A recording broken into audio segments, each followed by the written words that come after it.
ዕለታዊ መረጃዎችና ዘገባዎችን ይዤ መጥቻለሁ። መረጃና ዘገባዎችን እየተከታተላችሁ አብራችሁ እንድትቆዩ ነው በአክብሮት የምጋብዛችሁ። በዚህ ሰዓት የተለያዩ መረጃዎችን ይዣለሁ። ወደ እናንተ ከማደርሳቸው መረጃዎች መካከል ሰሞኑን በአርሲ እንግዲህ በክርስቲያኖች ግድያ ሲፈጸምባቸው በነበሩ አካባቢዎች በእንቅስቃሴ ላይ የነበሩ የባለስልጣን እንደዚሁ የመኪና አደጋ ደርሶባቸዋል የሚለውን ጨምሮ ሌሎች ዝርዝር የግንባር መረጃዎችን አደርሳችኋለሁ።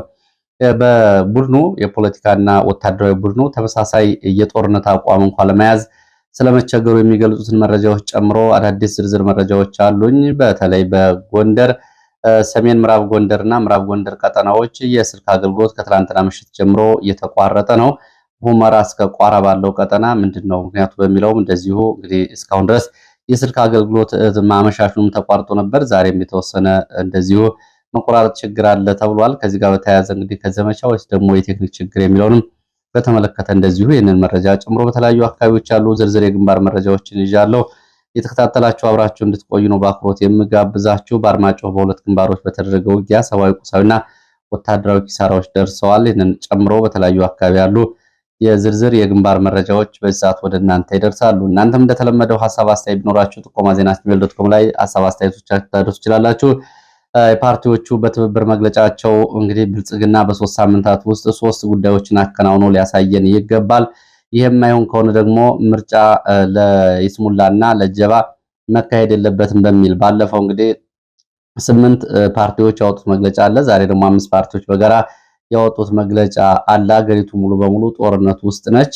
ብልጽግና ደግሞ 99.9% ምርጫ አሸንፊያለሁ፣ ሪቫን ቆርጫለሁ ደግሞ አሸንፊያለሁ በሚል የህዝብ ይሁንታል በሚል በቀጣዮቹ 5 ዓመታት ለሌላ የስልጣን መደላደል ሌሎች ፓርቲዎችን በአጃቢነት እየፈለገ ነው ሲል ምርጫ ቦርድም ከድርጊቱ መንግስትም ደግሞ ቅድመ ሁኔታዎችን እንዲያሟሉ ጠይቀዋል። ይህንና ሌሎች መረጃዎችን ነው እንግዲህ ወደ እናንተ የማደርሰው። የተከታተላችሁ አብራችሁን ቆዩ። እንግዲህ አሁን ወደ መረጃዎቹ ከመሄዴ በፊት ግን አንድ ምልከታና ሐሳብ ወደ እናንተ አደርሳለሁ። በአማራ ክልል እንግዲህ ትጥቅ ትግል እያደረጉ ለሚገኙ የፋኖ መሪዎችና የፋኖ የሰራዊት አባላት እናረጋ ከበደ ጥሪ አድርገዋል የሚል አንድ ጽሁፍ በብልጽግና ሚዲያዎች እየተዘዋወረ ተመልክቻለሁ። ከወትሮ የተለየ አይደለም ጉዳዩ። ለፋኖ መሪዎች የጥቅም ማባበያ እንዲሁም ደግሞ መደለያ የሚሆን ገንዘብና የከተማ መሬት እንሰጣለን፣ በቀበሌ ደረጃ በሚሊሻና በአድማ ብተና እንዲሁም ደግሞ በቀበሌ አስተዳደርና በወረዳ በካቢኔ ውስጥ ሊካተቱ ይችላሉ የሚሉትን ጨምሮ ጥቅማ ጥቅም እናቀርባለን፣ እጃችሁን ለብልጽግና ስጡ የሚል ጥሪዎች መተላለፋቸውን ካረጋ ከበደ እየገለጹ የብልጽግና ገጾች ይህንን መረጃ ሲያሰራጩ በብዛት ተስተውሏል። አሁን እንግዲህ ይህ ጉዳይ ለብልጽግና የተለመደ ቢሆንም ግን ይሄ ጉዳይና ይህንን እይታቸውን እነዚህ የብልጽግና ሰዎች ከአማራ ሕዝብ የህልውና ጥያቄ አንጻር ጉዳዮችን እንዴት ነው የሚያዩቸው የሚለውን ለአድማጭ ተመልካቾችም ለአጠቃላይ ላለው እንግዲህ ይህንንም ለሚከታተሉ የብልጽግና ሰዎች ጭምር አጠቃላይ ይሄ ህልውና ትግል ሲባል ምን ማለት ነው የሚለው ጉዳይ ምን ማለት እንደሆነ እስኪ አንዳንድ ነገሮች እናንሳ። እንግዲህ የፋኖ መሪዎች እጅ የሚሰጡ ከሆነ በከተማ የመኖሪያ ቤት መስሪያ ቦታ 500,000 ብር እንሰጣለን። በዲዲአር ወይም ደግሞ በመልሶ ታድሶ በማቋቋም በጥቃቅን እናደራጃለን። በሚሊሻና በወረዳ በገጠር ቀበሌዎች እንዲሁም ደግሞ በተለያዩ ቦታዎች በስልጣን እንሰጣለን። የሚፈልጉ በሚሊሻና በልዩ ኃይል ውስጥ እንዲካተቱ እናደርጋለን የሚለው ጉዳይ የተለመደ ቢሆንም ግን ለመሆኑ ይህንን የሚያስቡ ሰዎች የህዝብን ህልውና ትግልና የህልውና ጥያቄዎችን እንዴት ነው የሚመለከቷቸው የሚለውን ማሳያዎችን እናንሳ። ለመሆኑ ትግል ማለት በገጠር ከተማ መኖሪያ ቤቶችን የማግኘት ጉዳይ ነው ወይ? ይህንን ጉዳይ ለማሟላት ነው ወይ ብዙ የፋኖ መሪዎች ወደ ትግል እየወጡት የሚለው ጉዳይ አብሮ የሚነሳ ነው የሚሆነው። እንግዲህ እነዚህ ሰዎች ለመሆኑ እንዴት እያሰቡ ነው የህዝብን ትግልና የህልውናን ትግል በእነዚህ አይነት ጥቅማ ጥቅሞች ለመስጠት እያሰቡት የሚለው ጉዳይ አብሮ የሚነሳ ነው። ለመሆኑ ቤት፣ ሀብት፣ ንብረት፣ ፎቅም መኪናም ተሽከርካሪም ያላቸው ሰዎች አይደሉም ወይ? ወለጋም ሲገደሉ፣ መተከልም ሲፈናቀሉ፣ ቤታቸው ሲፈርስ፣ ሀብታቸው ሲወድም አዲስ አበባ ገብታችሁ አትታከሙ የተባሉ ሰዎች ይሄ ገንዘብ የሌላቸው ሰዎች ስለሆኑ ነው ወይ? በአጠቃላይ በኢትዮጵያ ውስጥ የፖለቲካ ውክልና ኑሯቸው እንዳትኖሩ የተባሉት ሰዎች ይሄ ስለሌላቸው ነው ወይ የሚለው ጉዳይና ይሄ ጥያቄ መለስና የፋኖ መሪዎች ቢቀበሉ ከዛ በኋላ ምን አይነት የፖለቲካና ኃይል የሚዛን የአሰላለፍ ሊኖር እንደሚችል አስባችሁታል የሚለውን አብሮ ማንሳት ያስፈልጋል። አዲስ አበባ ገብታችሁ አትታከሙም የተባሉ ሰዎች በሀብት ስለሌላቸው ነው ወይ? ቤት ስለሌላቸው ነው ወይ?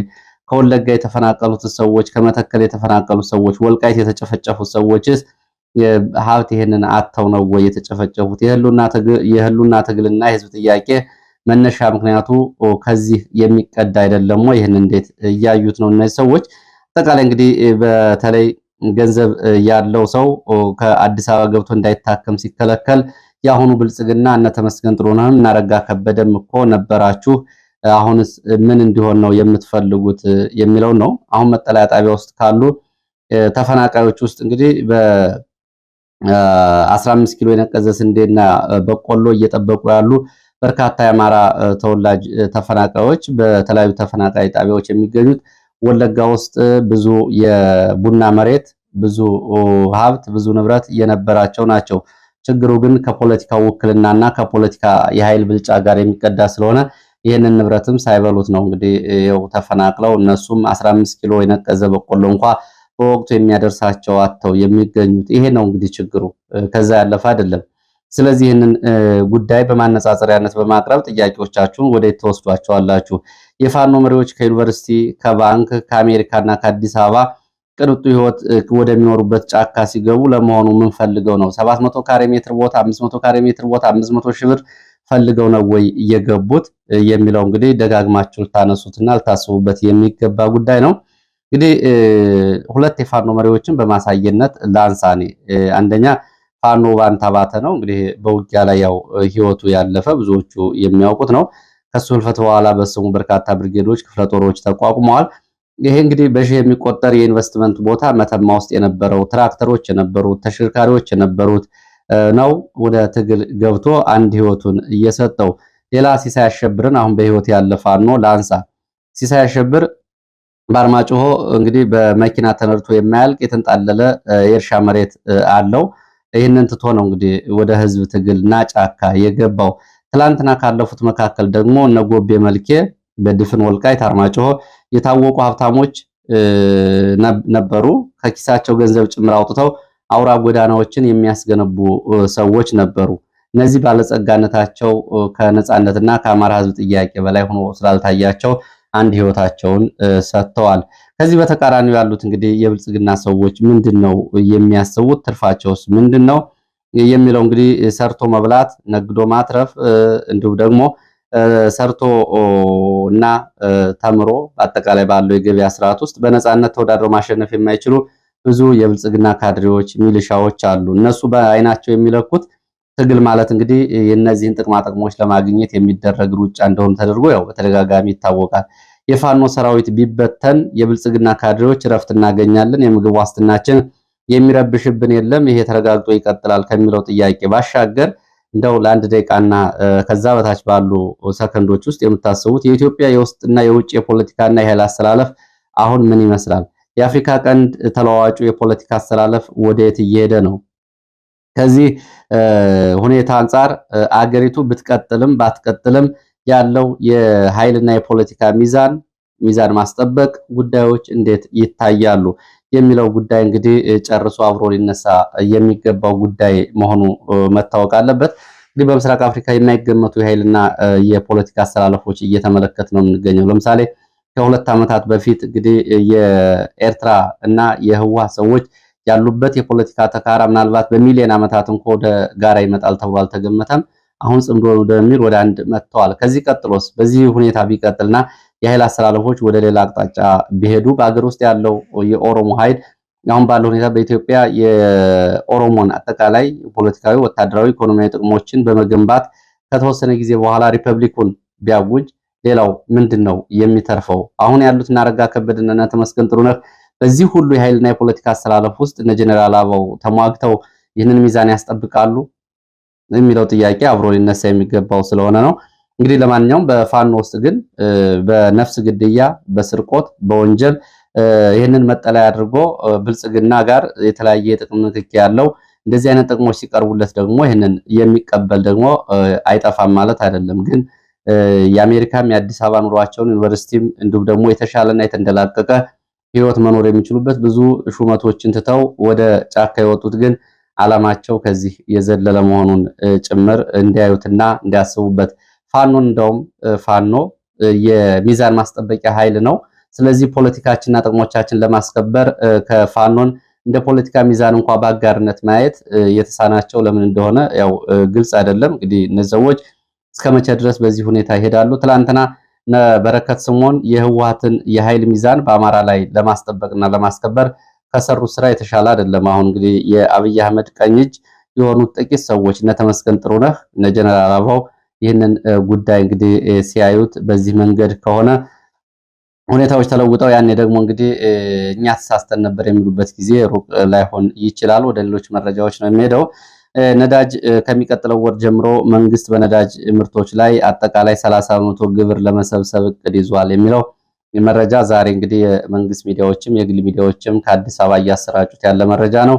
ይሄ ዜና በቀላሉ የሚታይ አይደለም። አሁን ካለው የኑሮ ውድነትና የተባባሰ ጉስቁልና ባሻገር ምን አይነት ጫና ይዞ ሊመጣ ይችላል አብሮ የሚታይ ነው የሚሆነው። መንግስት ለነዳጅ አድርገው የነበረውን ድጎማ ቀስ በቀስ እያነሳ አሁን ደግሞ 30% ግብር መሰብሰብ ታክስና ተጨማሪ እሴት ታክስ ጨምሮ ለመሰብሰብ እቅድ ይዟል የሚለው ወደፊት እንግዲህ ምን ያመጣል አብረን የምናየው ነው የሚሆነው።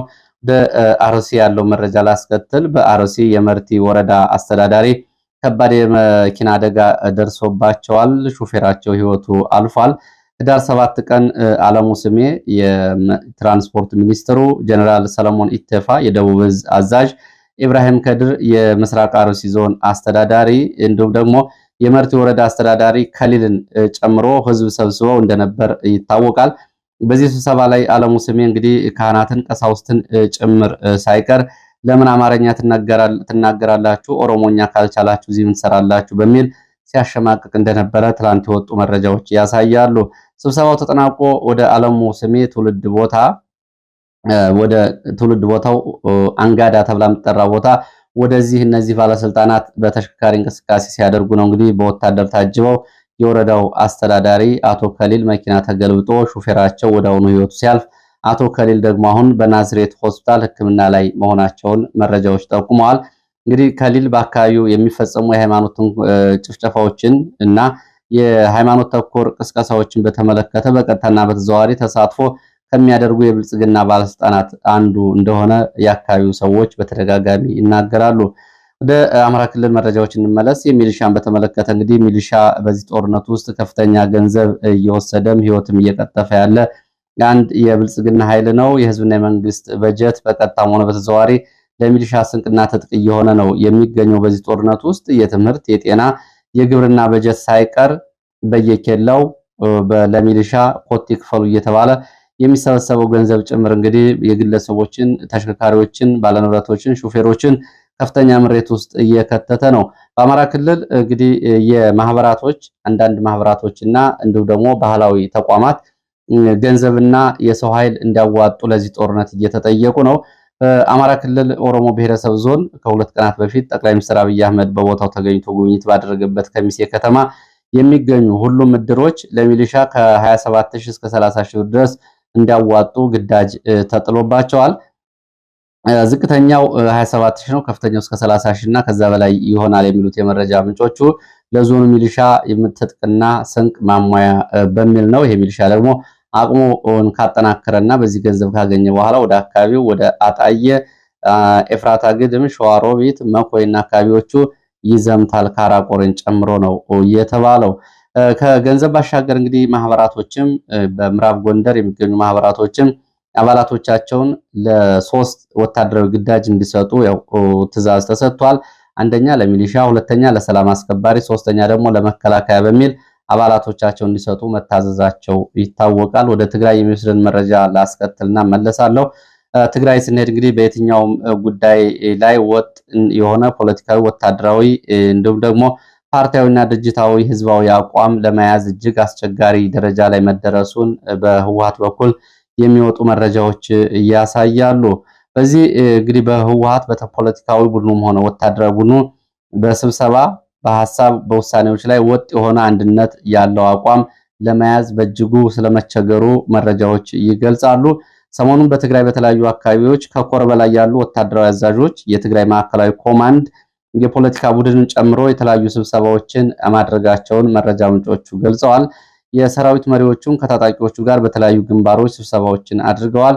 ዋና አጀንዳ የነበረው ርስታችንን እናስመልስ፣ ወደ ጦርነት እንግባ የሚለው ጉዳይ ሆኖ እንግዲህ በዚህ ጉዳይ ላይ የጦርነት አዋጁ ላይ አንድ አይነት አቋም ለመውሰድ ስለመቸገራቸው ነው የመረጃ ምንጮቹ የሚገልጹት። በዋናነት ሁለት ቡድን ተፈጥሯል። ከዚህ አቋም አንጻር አንደኛው እንገጥማለን፣ አሁን ብዙ አጋራለን፣ አብይ አህመድን እናሸንፈዋለን፣ ከዛ በኋላ የምንፈልገውን ርስቶቻችን አስከብረን ወደ ነፃ ሀገር ህዝበ ውሳኔ እንሄዳለን፣ ለዚህ ደግሞ በኋላ ለጊዜው ለውጭ ሀገር ግንኙነት የሚያግዘን የኤርትራ መስመር መከፈት አስተዋጽኦ ያደርግልናል የሚለው ኃይል ነው። ይህ እንግዲህ ከወታደራዊም ከፖለቲካውም ቡድኑም የራሱን አቋም የያዘ ቡድን ሲኖር፣ ሁለተኛው ጦርነት አያዋጣንም፣ ራሳችን ከዚህ በላይ ይከፋፍለናል፣ ያጠፋናል፣ ህዝቡም እንደ ድሮው ጦርነት ስንል ጥሪያችን አይቀበልም፣ ሰልችቶታል፣ ከጎናችን አይቆምም፣ አብይ አህመድን እያስፈራራን ጥቅሞቻችን ብናስከብር ይሻለናል የሚል ሲሆን ይህንን ተከትሎ እንግዲህ አካታች ከጦርነት በፊት አካታች የተባለ የትግራይ ጉባኤ ማድረግ ይሻላል በሚል ከዚህ በኋላ እንደገና አቋም እንወስዳለን ጉባኤውን ተከትሎ በሚል ሁሉም ተቃዋሚዎችም ሌሎች የህብረተሰብ ክፍሎችም የሚሳተፉበት የትግራይ ጉባኤ የሚል ለመጥራት እንቅስቃሴ እየተደረገ መሆኑን መረጃዎች ያሳያሉ። በሌላ ዜና የትግራይ ታጣቂዎች ደሞዝ ሊቋረጥ ይችላል የሚልም እንደዚሁ አንድ አስደንጋጭ መረጃ ወጥቷል። ከፌዴራል መንግስቱ የሚለቀቀው የድጎማ በጀት ከባለፈው ጥቅምት 12 ጀምሮ እንደገና ይታያል በሚል መያዙ ይታወቃል። ይህንን ተከትሎ በትግራይ የሚገኙ ታጣቂዎች ደሞዝ ሊቋረጥ ይችላል መባሉ ነው እንግዲህ ዛሬ ከወጡ መረጃዎች መካከል አንዱ መነጋገሪያ የሆነው። የትግራይ ታጣቂዎች ቀደም ብለው እንግዲህ ባለፉት 3 ሳምንታት መቀሌን ጨምሮ በአዲግራትና በተለያዩ ከተሞች ሰላማዊ ሰልፍ እየወጡ ደሞዛችን ይለቀቅ፣ ጥቅማ ጥቅሞቻችን ውዝፍ ሂሳብን ጨምሮ ሌሎቹ ይፈጸሙልን በሚል የአደባባይ ተቃውሞዎችን ሲያደርጉ ነበር የቆዩት። አሁን ደግሞ ጨርሶ ደሞዛቸው ሊቆም እንደሆነ ይታወቃል። ላለፉት 4 ዓመታትና 3 ዓመታት ከፕሪቶሪያው ሰላም ስምምነት ተከትሎ የፌዴራል መንግስቱ የሚልከው በጀት ለታጣቂዎች የተለያየ ወታደራዊ አገልግሎት እንደሚውል ይታወቃል። በትግራይ ይህንን ተከትሎ በንግድ ባንክ የሚገኝ ገንዘብ ጥሬ ገንዘብ ከትግራይ እንዳይወጣ የማድረግና ብር እያወጡ በእጃቸው የመያዝ እንቅስቃሴዎች በህብረተሰቡም በህዋት በኩልም ታይቷል ነው የተባለው። ትላንትና ወዲያ ባለፈው ቅዳሜ ጨምሮ በማይጨው ከንግድ ባንክ የሚገኝ ጥሬ ገንዘብ ወጪ ሆኖ በተሽከርካሪ ስለመወሰዱም እንደዚሁ ተሰምቷል። እንግዲህ ያለውን ስጋት ተከትሎ ነው። በራያ አለማጣም እንደዚሁ ይሄ በእንዲህ እንዳለ እንግዲህ የህዋት ታጣቂዎችም ወደ ቆቦ ወረዳዎች የባቡር ሀዲዱን ተከትሎ የህዋት ታጣቂዎች ስምሪት ማድረጋቸውና እንደዚሁ ወታደራዊ እንቅስቃሴ ማድረጋቸውን ከአካባቢ የወጡ መረጃዎች ገልጸዋል። ከሁለት ቀናት ቀደም ብሎ አለማጣ ከተማ ቴክኒካዊ ሙያ ኮሌጅ የጦር መሳሪያ ተተኳሽ ተራግፎ ወደ ተለያዩ ግንባሮች መሰራጨቱ ይታወቃል። ይህንን ተከትሎ ነው እንግዲህ ታጣቂዎቹ የባቡር ሀዲዱን ጨምሮ ወደ ቆቦ የተለያዩ ቀበሌዎች ስምሪት እያደረጉ የሚገኘው። ሌላው ከላይ በመግቢያው እየነገርኳችሁ የስልክ መቋረጥን በተመለከተ በኢትዮጵያና ሱዳን ድንበር ባሉ ቀጠና በሁለት ዞኖች ሁመራ ከተማን ጨምሮ ሰቲት ወልቃይት ሁመራን ዞኑን ጨምሮ እንግዲህ ወልቃይት ማለት ነው፣ ምዕራብ ጎንደር እንደዚሁ ከትላንትና ምሽት ጀምሮ ስልክ መቆራረጡ ነው የተገለጸው። የሁመራ፣ አርማጭሆ፣ መተማ፣ ቋራን ጨምሮ በሰሜን ምዕራብና ምዕራብ ጎንደር ቀጠናዎች የስልክ አገልግሎት ትላንትና ምሽት ጀምሮ ብዙ ቦታዎች ተቋርጧል። ዛሬ የተወሰነ ተለቆ ነበረ። እሱም ሆኖ እንግዲህ የጥራት ችግር አለበት። ከዚህ ጋር በተያያዘ በቀጠናው የሚኖር ዘመቻ ነው ወይስ ደግሞ የቴክኒክ ችግር ነው የሚለው በተመለከተ እስካሁን ድረስ ምክንያቱን ማወቅ እንዳልቻሉ የአካባቢው የኢትዮ ቴሌኮም ደንበኞች ይናገራሉ። ወደ ላስታ ቀጠና ስንሄድ ከላስታ ከላሊበላ በአይና ቡግና በኩል ወደ ሰቆጣ ተጨማሪ በርካታ የመንግስት ኃይል ስለመጓጓዙ የዓይን እማኞች ገልጸዋል። ከወራት በኋላ የመንግስት ኃይል በዚህ ቀጠና በርካታ ኃይል ሲያንቀሳቀስ የመጀመሪያው ነው ተብሏል። እንግዲህ በዚህ አካባቢ በተለይ ብልብላና አይና ቡግና አካባቢ ጠንካራ የሚባል የፋኖ ይዞታዎች በመሆናቸው ለበርካታ ወራት መንግስት በዚህ ቀጠና ኃይል አላንቀሳቀሰም ነበር ነው የተባለው። ሌላ ወደ ግንባር መረጃዎች እመጣለሁ። ከግንባር መረጃዎች በፊት አንድ ፖለቲካዊ መረጃ ላድርስ። የፖለቲካ ፓርቲዎች በጋራ ትብብር ብለው አንድ እንግዲህ የጋራ ቅንጅት መፍጠራቸው ይታወቃል። እነ እናት ፓርቲ፣ እነ መኢአድ፣ እነ ኢሃፓና ሌሎች ፓርቲዎች አሁን መግለጫ አውጥተዋል። በመግለጫቸው እንግዲህ ምርጫ ዲሞክራሲያዊ ሂደት ማሳለጫ እንጂ የይስሙላ መርሃ ግብር ማሟያ ሊሆን አይገባውም በሚል ባወጡት ጠንከር ያለ መግለጫ ለመንግስት ቅድመ ሁኔታና የጊዜ ገደብ ቀጠሮ የተሰጠበት መግለጫ አስተላልፈዋል። ኢትዮጵያ ከዳር እስከ ዳር ጦርነት ውስጥ ነች። የትግራይና የፌዴራል መንግስቱ የትግራይና የአፋር የኦሮሚያና የሶማሊያ በአዋሳኝ አካባቢዎች ያለው ጦርነትና ውጥረት፣ ቤንሻንጉል ያለው አጠቃላይ ሰላምና አለመረጋጋት፣ በተለያዩ አካባቢዎች እንግዲህ በተለይም በአማራ ክልል 2 ዓመታትን የዘለቀው ጦርነት፣ በኦሮሚያ ክልል 5 ዓመታትን ያሳለፈው ጦርነት፣ የዜጎች እገታና ስቃይ ጨምሮ የጥይት ድምጽ በማይሰማባቸው አካባቢዎች ጭምር እንዲህ ያለው ድባብ ከዚህ የተለየ አይደለም የሚለው መግለጫው ከዘር ጭፍጨፋው እስከ እርስ በርስ ጦርነት እየተፈጸመ ያለው ጉዳይን አንስቶ ከዚህ ባሻገር በጋዜጠኞች በፖለቲከኞች ላይ የሚፈጸመው ስርዓትና እንግልት፣ የተቃዋሚ ፖለቲካ አመራሮች ስቃይ ባለበት በዚህ ሁኔታ ምርጫ ማድረግ የሩጫው አሸናፊ ሆኛለሁ 99.9% የህዝብ ድምጽ አለኝ በሚል ስልጣንን ለማደላደል እና ይህንን ለማጭበርበር ካልሆነ የተለየ ነገር አያመጣም ሲሉ ነው ፓርቲዎቹ በጋራ የገለጹት። ምርጫ ቦርድ ከሚያወጣው መርሃ ግብር በፊት መንግስት እስከ ህዳር 30 2018 ድረስ እነዚህ 3 ጉዳዮችን በፍጥነት አሟልቶ ያሳይ ብለዋል።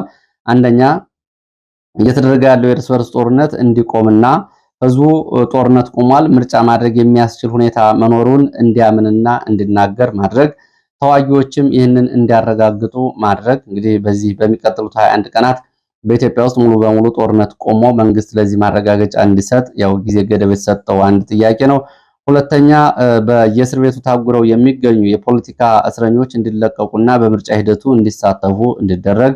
ሶስተኛ በየእስር ቤቱ የሚገኙ ጋዜጠኞች ያለምንም ቅድመ ሁኔታ እንዲፈቱና በነጻነት ዘገባ እንዲዘግቡ፣ በዚህ በኩልም በህዝብ ግብር የቆሙት የመንግስት ሚዲያዎች የሚባሉት ማለት ነው ነጻና ገለልተኝነታቸውን እንዲያረጋግጡ፣ የግለሰብ አወዳሽ ከመሆን ወጥተው ለተቃዋሚዎችም ድምጽ እንዲሆኑ ይሄ በአጭር ቀናት እንዲረጋገጥ፣ ይሄ የሚሆን ከሆነ ወደ ምርጫ መሄድ ይቻላል ነው የሚሉት። ሌላው መረጃችን ወደ አዴት ቀጠና ይልማና ዴንሳ ወረዳ የሚወስደን ነው። ከአዴት ከተማ ለዘመቻና ስምሪት ከወጣ የመንግስት ኃይል ጋር በተደረገ ውጊያ ሰብአዊ፣ ቁሳዊና ወታደራዊ ኪሳራ መድረሱ ነው የተገለጸው። በአዴት ከተማ በሌሊት ወደ ሮቡ ገበያና ዳባ ተብሎ ወደሚጠሩ አካባቢዎች የተንቀሳቀሰ የመንግስት ኃይል ጋር ነው በዚህ አካባቢ ውጊያ የተደረገው። ውጊያው እንግዲህ በእጅ ቦምቦች ጭምር የታገዘ የጨበጣና የጅበጅ ሊባል የሚችል ውጊያ እንደሆነ የሚገልጹት የመረጃ ምንጮች በዚህ ውጊያ ሰብአዊ፣ ቁሳዊና ወታደራዊ ኪሳራ ደርሷል። ኪሳራውን ተከትሎ የመንግስት ኃይል ወደ አዴት ከተማ ወደ ኋላ ስለመውጣቱ ተገልጿል። ሌላው ወደ አርማጭሆ የሚወስደን መረጃ ነው። አርማጭሆ በሁለት ግንባሮች በተደረገው ውጊያ ሰብአዊ፣ ቁሳዊ፣ ወታደራዊ ኪሳራ ደርሷል። አንደኛው የውጊያ ግንባር የነበረው ማይደሊህ ተብሎና ሱማር ተብሎ በሚጠሩ ቦታ ነው። በእነዚህ ቦታዎች በተደረገው ውጊያ በብዛት የሚሊሻና የሰላም አስከባሪ ኃይል አባላት ጉዳት ሲያስተናግዱ ለፋኖም እጅ የሰጡ የሰላም አስከባሪ አባላት መኖራቸውን መረጃ ምንጮች ገልጸው ሁለቱ ቦታዎች አሁን በፋኖ ቁጥጥር ስር ይገኛሉ። እነዚህ ቦታዎችን የሰላም አስከባሪና ሚሊሻው ለቆ ወጥቷል፣ ፋኖ ተቆጣጥሯል ነው የተባለው።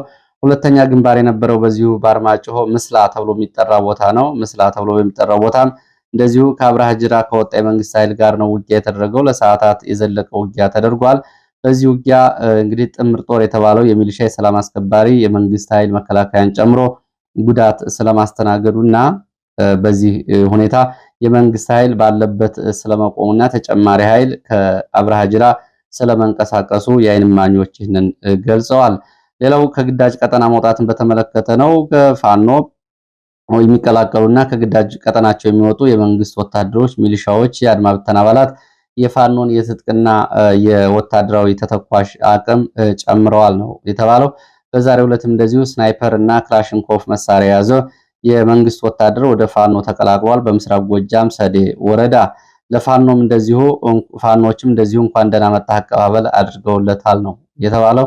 ወደ አምባሰል ቀጠናዎች ስንሄድ በአምባሰል ቀጠና በምርኮ የተያዙ የመንግስት ወታደሮች በፋኖ ተሐድሶና ግንዛቤ ማስጨበጫ ስልጠና ከተሰጣቸው በኋላ ከፋኖ ጋር ሆነን መዋጋት እንፈልጋለን፣ ከፋኖ ጋር ሆነን እንቀጥላለን ስለማለታቸው ተሰምቷል። ሰሞኑ እንግዲህ በዚህ በ35ኛው ዋሊያ ክፍለ ጦር ቁጥራቸው ከ30 በላይ የሚደርሱ ወታደሮች ከነሙሉ ትጥቃቸው ከግዳጅ ቀጠና መውጣት ከፊሎቹ ፋኖን መቀላቀላቸው ተገልጿል።